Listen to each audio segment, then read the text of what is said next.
And welcome back to the 8th episode of Gramble On. I'm Steve, this is Bob. Last week we did pretty good. I was on a bit of a heater with the football picks, went 8 for 13. And I fucked up. Fucked up UFC a little bit, but overall we went 55%, 10 out of 18, which is right where you want to be.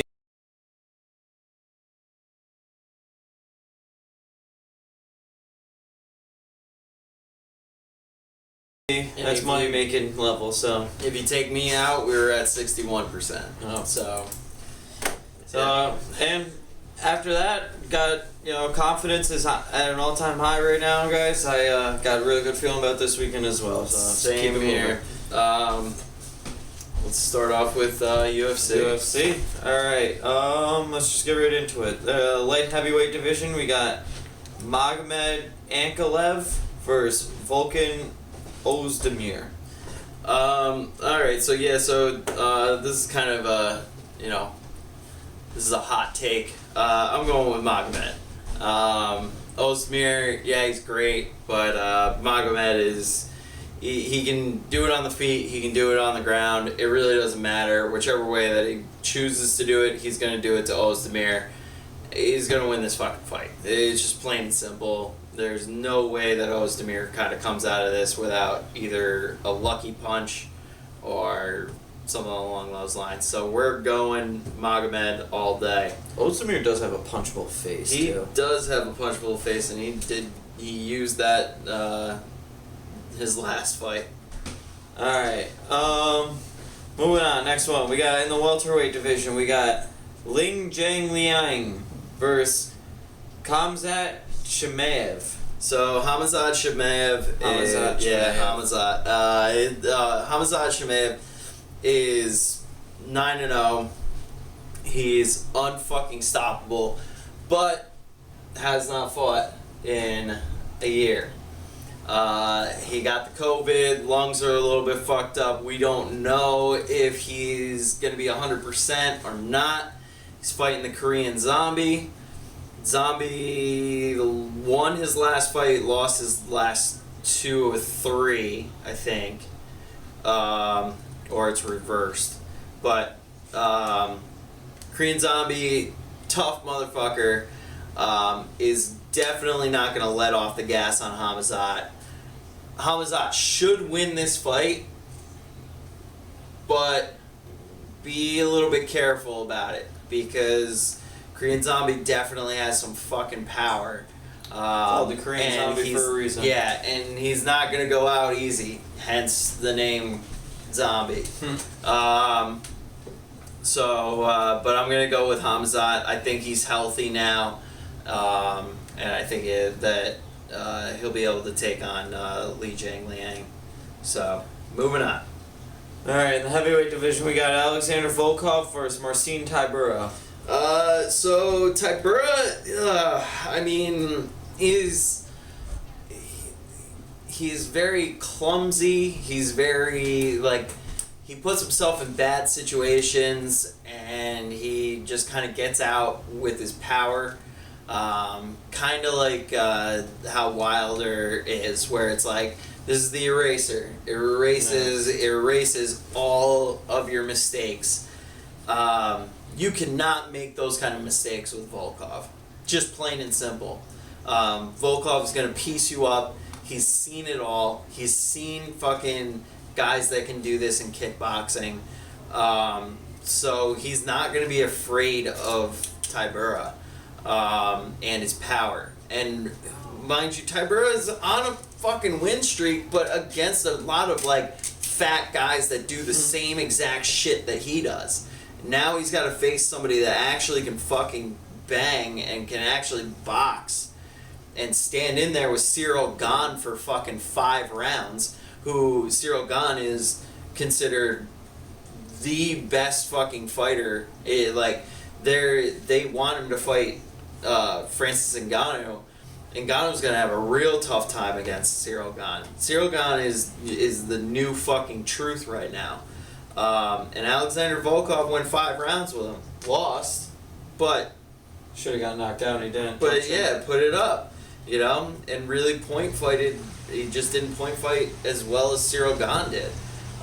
So Volkov all day on that one. Moving on. All right. In the lightweight division, we got Islam Makhachev versus Mr. Dan Hooker. I love Dan Hooker. I just like his name. Let me just say that first off. This one's kind of a tough one. I think Vegas has the lines completely wrong. Dan Hooker should be way less of a dog in this fight. If you want to take Dan Hooker straight up, I would never say boo to that. He's like a +4, 300, high threes, low fours right now. And he just won unanimously against Harpersat, who is the Kmart version of Islam Makhachev. He won 30-27 unanimously across the board. So he's not any punk to this wrestling style. That's also kind of saying that because you can beat up an 8th grader, you can fight. Exactly. And this is why I'm going to go with Makhachev. He's bred from the same line of Khabib Nurmagomedov. He's most likely going to take Dan Hooker down and just smash him. And I'm going to go with Islam Makhachev, but like I said, Dan Hooker, he's got a puncher's chance, and he showed that he can go up against a wrestler. A wrestler of this caliber, probably not, but he's still going to be a hard night for Makhachev. But I think he pulls it off, probably wins 29-28. Fair enough. Moving on to the bantamweight championship co-main event. We got Peter Yan versus Cory Sandhagen. Okay, I'm putting a disclaimer out there right off the bat. Peter Yan. I fucking hate Peter Yan. So this is definitely a fan bet, if anything. I'm giving it out there, right there. What do you got against Peter Yan? Because he's a fucking asshole. He's an asshole that can beat the shit out of people. He's a straight up asshole. He's calling Aljamain Sterling a fucking pussy. Like, dude, you need him in the face illegally, and then you're like, oh well, he was acting. You're out of your goddamn mind. You almost killed him, and then he's acting. Fuck off. Like, and I'm sorry, but I mean, I understand that Peter Yan, Peter Yan's gonna give him a 2-piece with the side of coke. Right? He might. I don't know. And hear me out on that one. But first off, I gotta say, I love Sierra Luongo. I love that camp. I'm a New Yorker. I fucking love that camp till the day I die. Any fighter that comes out of it, I love them. They're not the most talented fighters, but I just love that fucking, New York City, Long Islander, and New Jersey, like, kid's got heart. The kid's got heart. He's been eating bagels since he was 16 years old. Yeah, but he also has talent. Who the fuck needs talent? You need heart to win, kid. Like, I just love that vibe that they have, So anybody that speaks ill of anybody out of that camp, just, they can go fuck themselves. Peter got something in this fight. But anyways, Cory Sandhagen just lost split decision to TJ Dillashaw. TJ Dillashaw definitely can beat Peter Yan. And they're both the same fighter. When you watch them side by side, they are both the same fighter. And Cory Sandhagen should have won that fight. He won the whole fight. He didn't win round by round, and that's why he lost to TJ Dillashaw. He's coming out of that fight, and he knows, okay, I gotta play the game. I can't just beat the shit out of the other guy. Mind you, TJ Dillashaw lost a fucking leg due to the fight against Cory Sandhagen, and basically lost a fucking eye. I mean, his eye was falling out of his head at the end of the thing. Cory Sandhagen obviously can take this fight because TJ barely even fucking touched him.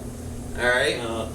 So, if I'm going to say TJ Dillashaw can beat Peter Yan at the same fucking game, then Cory Sandhagen, who should have beaten TJ Dillashaw and knows now, okay, I got to play the game a little bit more.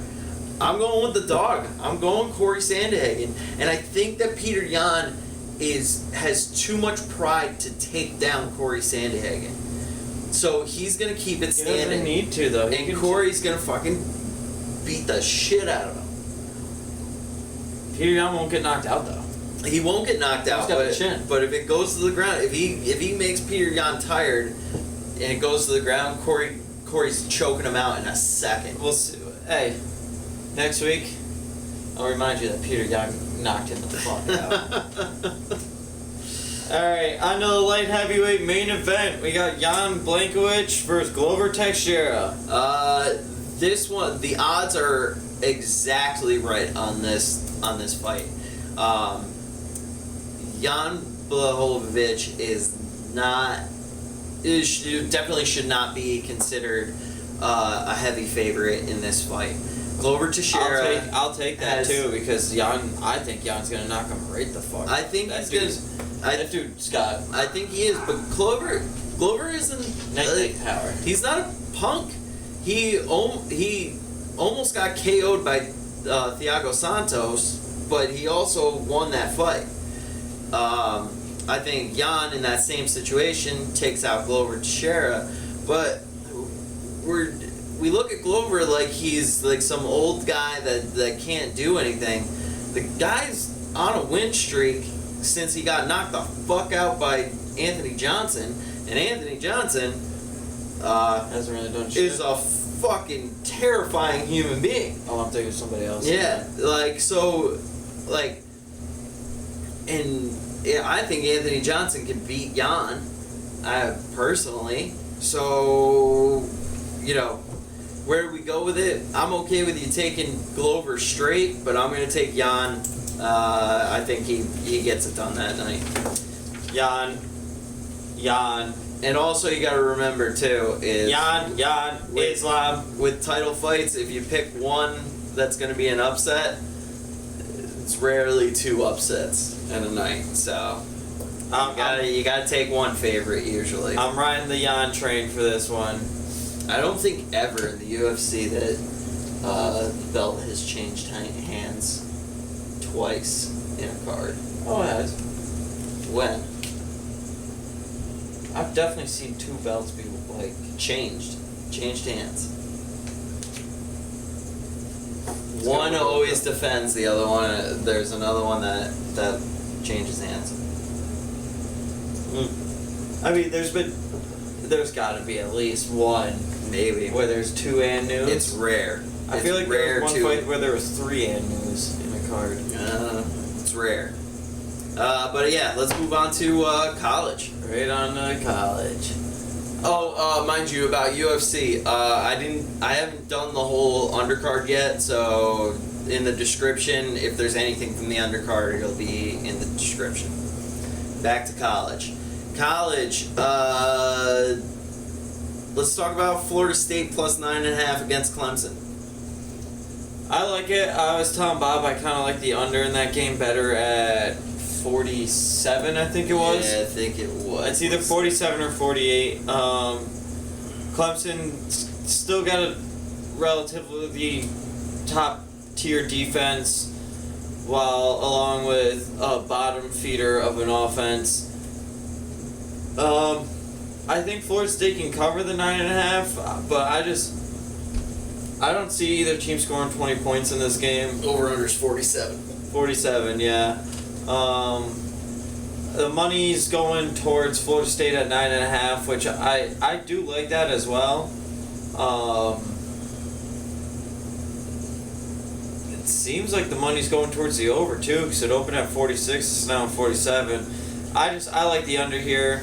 I wouldn't blame anybody for taking the 9.5 points with Florida State just simply because Clemson's 0-7 against the spread so far this year. Not a good team to bet. I hope you haven't been betting them, because if you have, Been losing a lot of fucking money. yeah. So Either way, 9.5 or the under. I think both will hit. I'm gonna go with the under though. I think Bob, you're gonna take the 9.5. I might go with the under too. Yeah. After we talked it out, and if a team's 0-7 against the spread, I mean they got to win one at some point in time, right? So, I think that's definitely the safer bet. Texas, Baylor -3 over under 61. So yeah, the same thing. I like Baylor -3 in this game, but I really like the over in this because Texas is a team that can give up 40 points and score 40 points just as well. This is definitely Big 12 football, high-flying, offense, no defense type game. I think this 61 is going to hit in the third quarter. I think this game should be more towards 70, but as long as Texas scores, because I don't know. I like I said, I like Baylor -3. I just really like the over. Both teams. It's gonna be a fucking hucky-chucky football type game. It's gonna be a back and forth offensive game. Take the over. Let's move on to the U versus Pitt. Over under is 61.5. Pitt -9. Bob, you like the over here. I like Pitt -9. I just trust Pitt more than I trust Miami. I know Miami's been on a bit of a heater since they got rid of their coach and quarterback. Yeah, I don't know how I feel about that over. It is a high over. Yeah, but I mean, Pitt is good for 40, but I could also see Miami laying an egg and scoring like 10 points in this game. So, just don't have enough faith in Miami, which leads me towards, betting against them. So I think 9. I think the spread's right where it should be. I definitely can see Pitt winning by double digits in this game, so I'm gonna go with Pitt -9.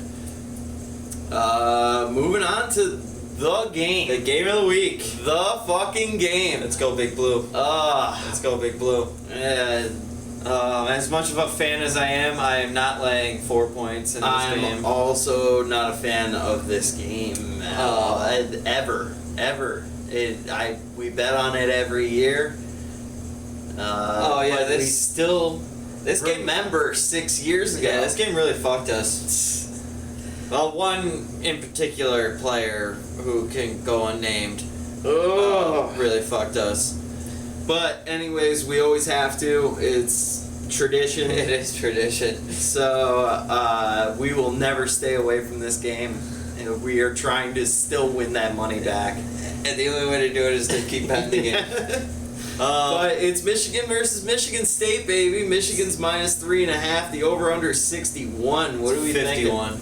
51. It is 51. Oh, 51. I'm sorry. As big as a Michigan fan I am, this is going to be a close one. If you're indifferent to either side, I don't mind laying the 3.5 or 4 points, or taking the 3.5 and 4 points with State. Even as a Michigan fan, the second I saw the line came out, I was like, fuck! I was really hoping it was going to be like a pick-em or like maybe a point or two where I could be like, alright, yeah, I'll bet Michigan. But, man, I see this being a field goal game. But also, I really like the under in this game at 51. Michigan's going to run the ball. I mean, look at this. You're looking at it right now. 60% of the money is going with State +4. So, and unbiased as a gambler, I totally agree with that in a way. But I think the under is actually a safer bet as well. I think it's the safest bet. Just because Michigan's got loves to run the ball. Michigan State does have a good throwing, high-flying offense. But I mean, fucking Wolverines' defense is it's up there, top 20 in the nation.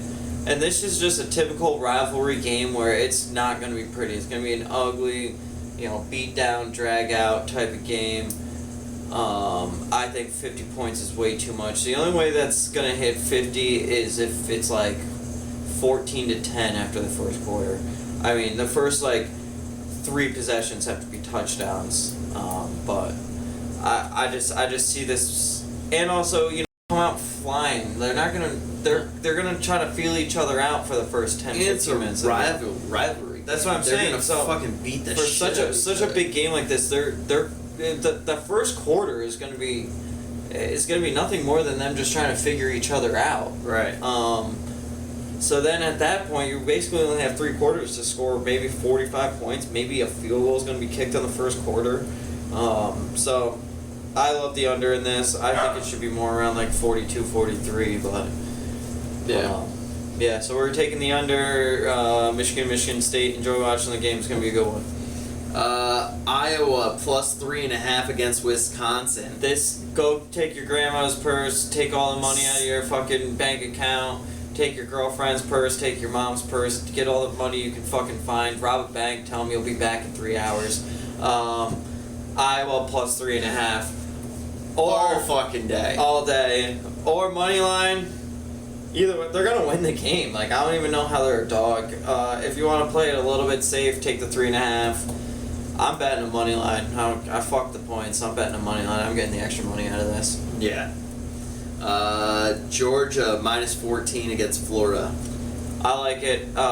Georgia hasn't given up more than 14 points in a game. So that basically means all we need is about 30 points and we cover. I like it. Florida doesn't really have that good of a defense. Georgia has a really good defense. Even if Florida finds a way to score 20 points, I still think Georgia can cover the 14. So yeah. Moving all the way to late night, Notre Dame minus 3.5 against UNC. I like it. Notre Dame at home, prime time. They usually show up under the lights. Notre Dame does. UNC and Sam Howell are an absolute trash dumpster fire this year. Feel bad for them senior year. They were supposed to have a big year this year, and they just have not done diddly. Taking Notre Dame minus 3.5. Virginia versus BYU. I'm going Virginia money line in this one. BYU's been stumbling. I know they're at home. I don't know. I don't know if the time might affect Virginia playing such a late game for them. Basically, we're obviously Eastern, so they are going to be starting at 10 o'clock, but the body clocks in BYU is going to be there like 7 o'clock. That could have a bit of an impact on the game. Hopefully, Virginia takes some good pregame naps. I think that's all they'll need to win this game. I'm going Virginia money line. I also like the under, but yeah, I like the under as well. Virginia, take those naps. All right. Moving on to the NFL. Tonight, we got the Packers, Cardinals minus 6.5. 50.5 is the over. Pack. I don't know. Pack have no wide receivers. Aaron Rodgers, he is the best quarterback in the country, in the NFL, in the world. But he still needs somebody to throw to. He's got Cobb and Bob. He's got the big old Bob Cobb. I hope Bob and Cobb can get it done. I took Pack plus 6.5 as a fan bet. I don't think Aaron Rodgers has been getting 6.5 points in a long fucking time. It's more of a fan bet by me. I honestly am not very confident in it.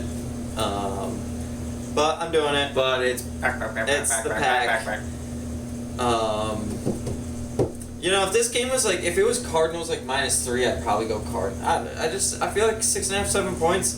It's enough for me to take a risk and roll the dice on the Packers. So it's gonna be a weird game. Yeah. Panthers Falcons -3. Over unders 46. Fuck the Panthers.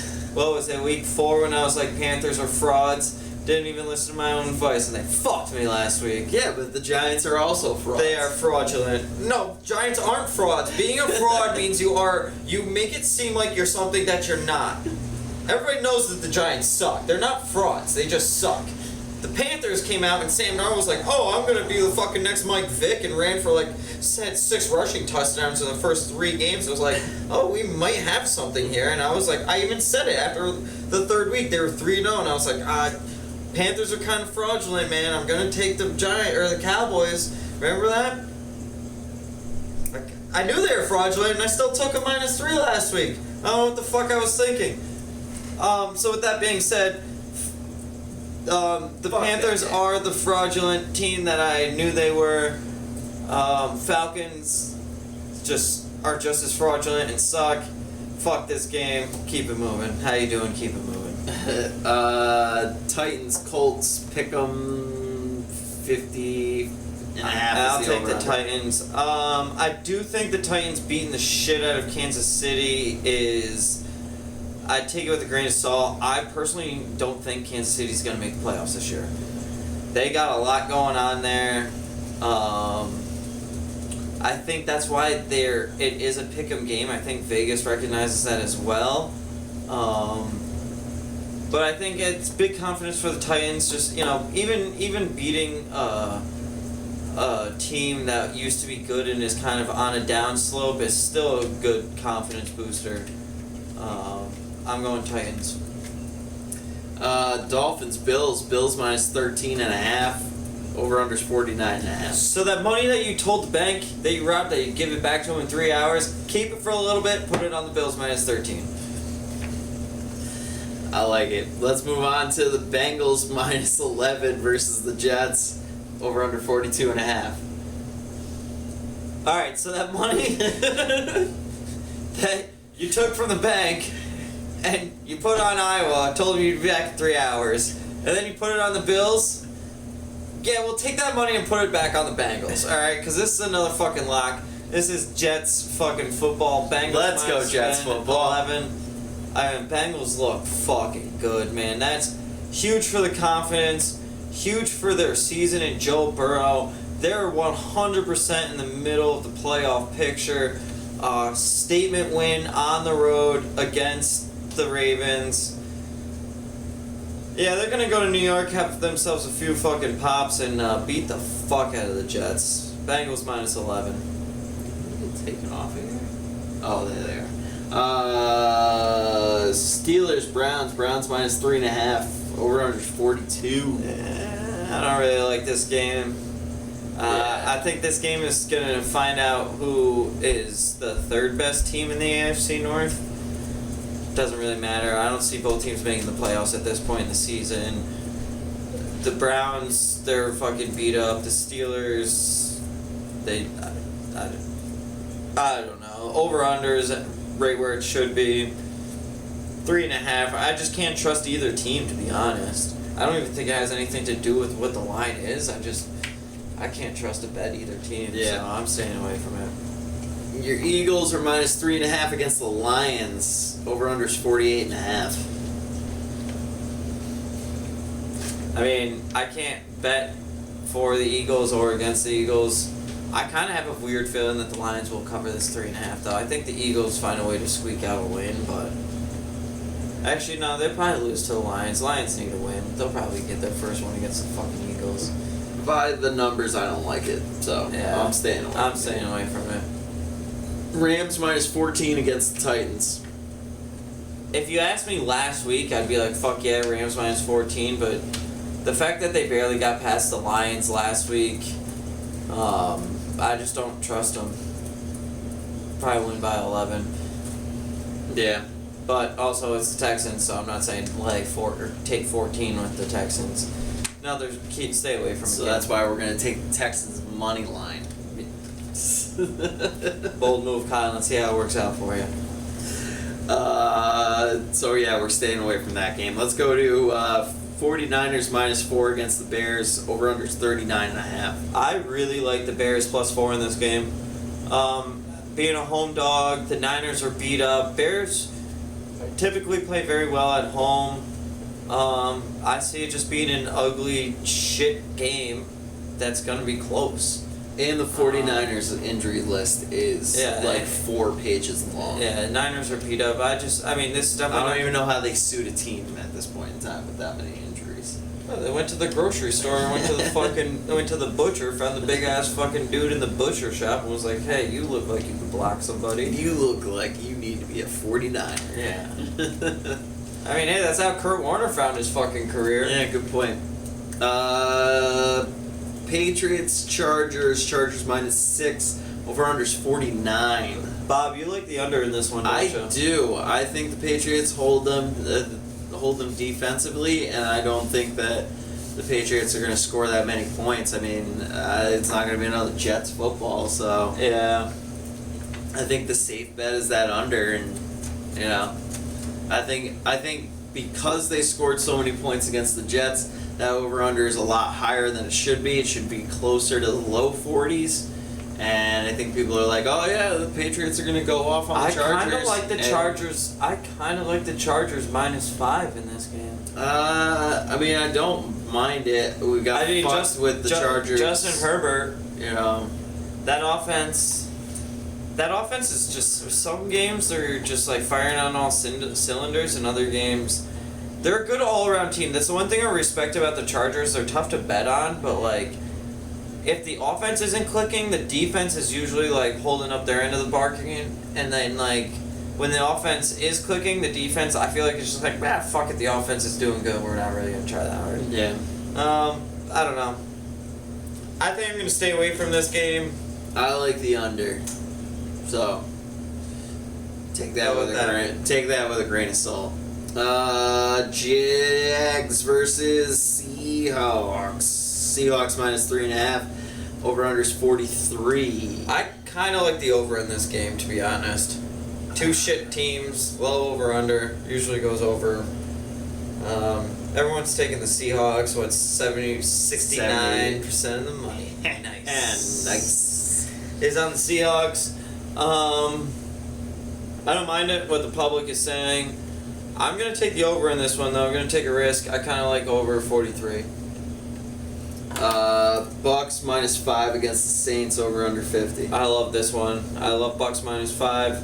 Love it. Been trying to, like Bob said to me, and I agree with, been trying to find a reason not to bet it, and haven't found one. So we're going Bucks -5. Washington Broncos. Broncos -3. Over/under's 43.5. More I think about it, don't really like this game. I think I'm just gonna stay away from it. Yeah, I don't like it either.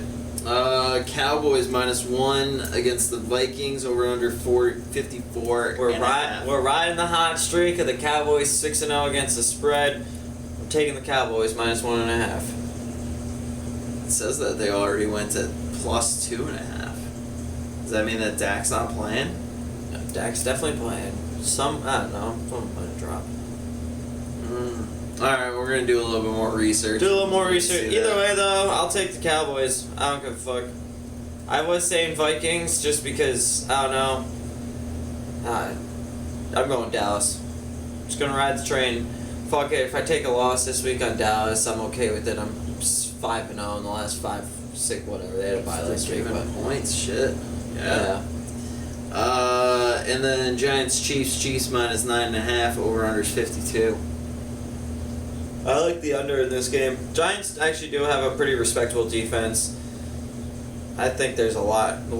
The Chiefs are in big trouble, and I think they're in panic mode on the offensive side of the ball, where I don't think they've got no confidence. They've got the most turnovers in the last 3 weeks of any team in the NFL, which is shocking because they were for the last 3-4 years one of the best offenses in the league.